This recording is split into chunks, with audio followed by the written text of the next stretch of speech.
Good morning, everyone. It's Khaled. Welcome to today's daily pitch, 9 of January 2025. Let's dive into the latest economic events, technicals, and see what is moving the markets. Moving on to our economic calendar.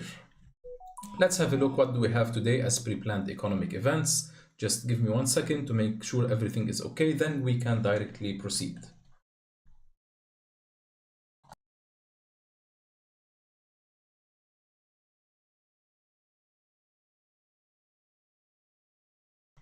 Okay, everything looking good. So today we have, of course, the non-farm payroll. Are we going to trade it? Personally, yes, I would like to trade the non-farm payroll or any economic data that gives volatility. How do I trade it? Buy stop, sell stop? Of course not, because this strategy will end up being losing. My strategy is, and we had previously a webinar about it, I would like to make some preparation, some scenarios, wait for the news to get released, for the economic data to be released, and then based on this, I will start trading and taking my positions if the market conditions are okay. So if we look today at the economic data, we can see that we have the non-farm payroll, which was previously at 64K and now expected at 66K, almost no change, while the unemployment rate in the previous report, it ticked up to 4.6%, and now it's expected to come out at 4.5%. The first analysis I will be doing is on the DXY. I will draw the scenarios and then we will be moving on to gold. So let's go to DXY and have a look.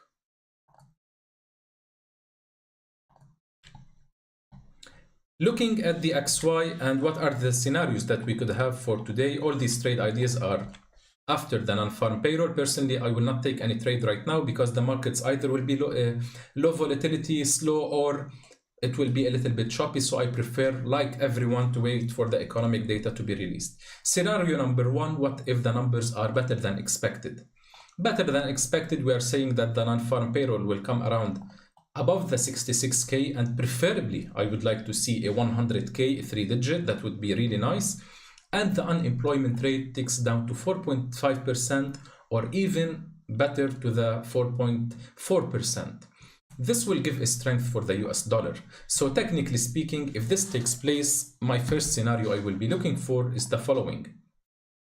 Even during the data release, it's not unusual to see some price whipsaws or liquidity grabs. So even if we move down to the 98.5, we could be doing something like this, breaking these reaching these candle highs. This is my first target, which is at the 99.2, and additionally we can be breaking a little bit higher, and I believe with the strong economic data we could be testing the 99.5 once again. I will be marking this zone here, and let me move this a little bit lower. So this is the first scenario in case we had better than expected economic data. This will give strength for the US dollar. This will give a signal that the Feds will be able to hold the interest rates higher for longer without change, and of course, as I said, reflected positively on the US dollar. The next scenario we could have, what if the numbers are worse than expected? Worse than expected, here we're talking about the non-farm payroll coming below the 64K, 50, 30, 40K as well, and the unemployment rate. The unemployment rate, if it comes out at 4.6, or even if we see a 4.7%, this will have a strong impact in the markets.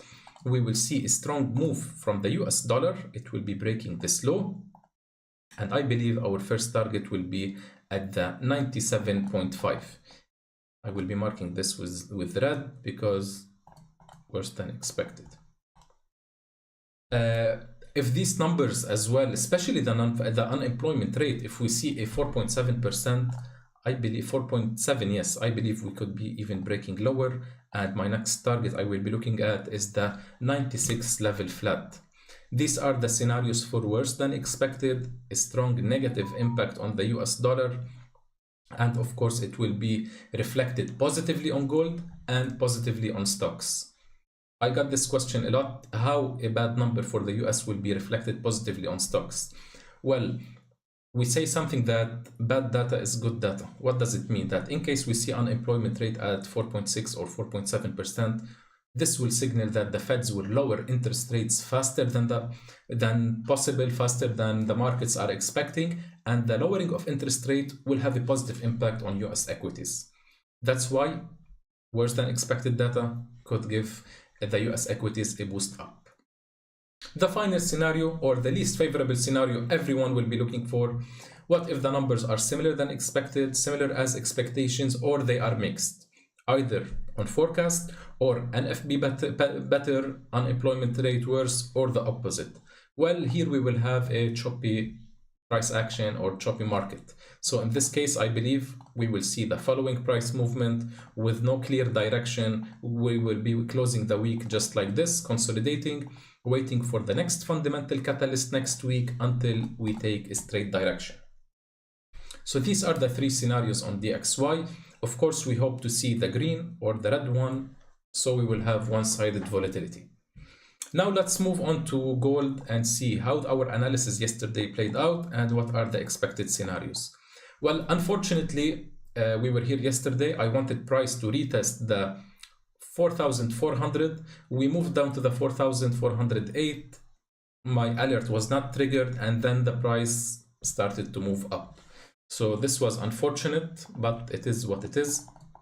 Looking at gold, similar to the scenarios we drew on DXY, scenario number one: what if the numbers are better than expected? A better than expected numbers for the dollar will have a negative impact on gold. So on gold, even if the numbers are better, the non-farm payroll is higher, the unemployment rate is lower, we could be testing this level, the 4,500, and it's an important psychological level as well. We could reject, and once again we could be moving down to the 4,400 again. This is the first scenario I see on gold.